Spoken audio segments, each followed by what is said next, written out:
My name is Doug Drinkwater. I'm the editor of Internet of Business. Delighted to be joined by Raph from Startupbootcamp. Raph, really good to see you today. Yeah, thanks very much for having us. I'm really glad to be here. Now, we've covered you guys quite a lot over the past few weeks, doing some really interesting things, and obviously IT startups are huge right now, huge investment going into them, as you'd know better than I would. Talk us through the Connected Devices division which you're heading up and the work that you're overseeing right now. So, Startupbootcamp is a global accelerator. We launched about 13 to 14 accelerators in the world, ranging from Asia to the US. But it's originally a European accelerator, so we're very proud of that. And indeed, we launched about a couple of weeks ago in London a specific Connected Devices program. And this is going to be the first one of its kind to specifically focus its attention on connected physical devices around the Internet of Things world. And why London in particular? I'm really intrigued. We were speaking about this earlier. Your report with Intel Security, I think it was, or Intel, and you really found that London in particular has a place for IoT startups. Can you talk us through that?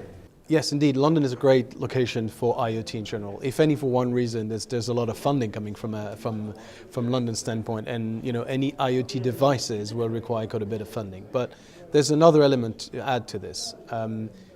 We decide to create specific program based on a vertical that is already pretty strong. And if you look in the UK, Cambridge is a pretty big hub, and there's a lot of innovation and a lot of talent out of Cambridge. But London is the center of that. London is the center where you can expand really the technology, and when you can sell the technology, and it's kind of a hub of expansion. So that's one of the reasons why we looked into being in London. Having said that, we go around the world to select our teams, and I'm about to embark in a 3-month journey to meet the different founders around the world, because at the end of the day in a startup, what really makes a difference is the execution, and the team is crucial. So it's about going around the world to find those really important people that can have that incredible innovative idea and bring them back to London to expand that and scale that to the market. And what do you see as the biggest challenges for IoT startups at the moment? Obviously, I'm guessing funding is huge, but I've also heard stories of startups that get bought by big companies, and they get kind of immersed in big legacy culture, and they kind of they die out basically, or certainly it doesn't work out as planned. Yeah, so that's one of the reasons why we've been very successful is we create our programs with a set of many different corporate partners. And those corporate partners are selected based on the segment that we're investing in.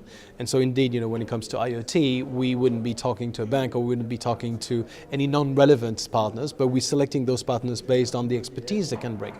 And for the startup, it's brilliant because it's not just knocking at the door of an Intel or Cisco or Farnell or whoever, big companies would be interested in helping. And it's not about learning the way they work.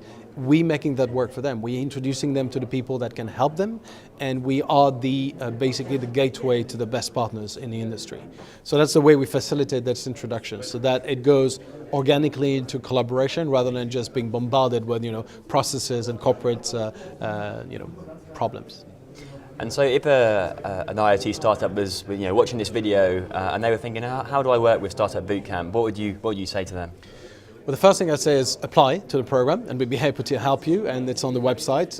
We can give you the URL later, of course. But it's startupbootcamp.org, and you can find our program on there.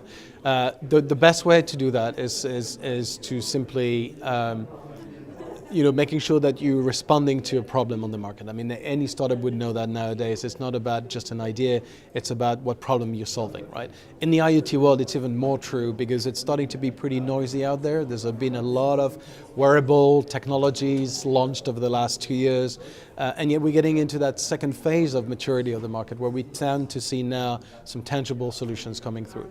In addition, that's why we're here today. We are in the Internet of Manufacturing conferences, and part of our program in London will be focusing specifically on the industrial IoT, which is a very different segment in itself. We're not talking about your consumer wearables device. We're talking about a much longer type of product with much more IP. And to that extent, the type of support that we can bring those companies is to another level, really. Raph, really appreciate your time today. Enjoy the rest of the show.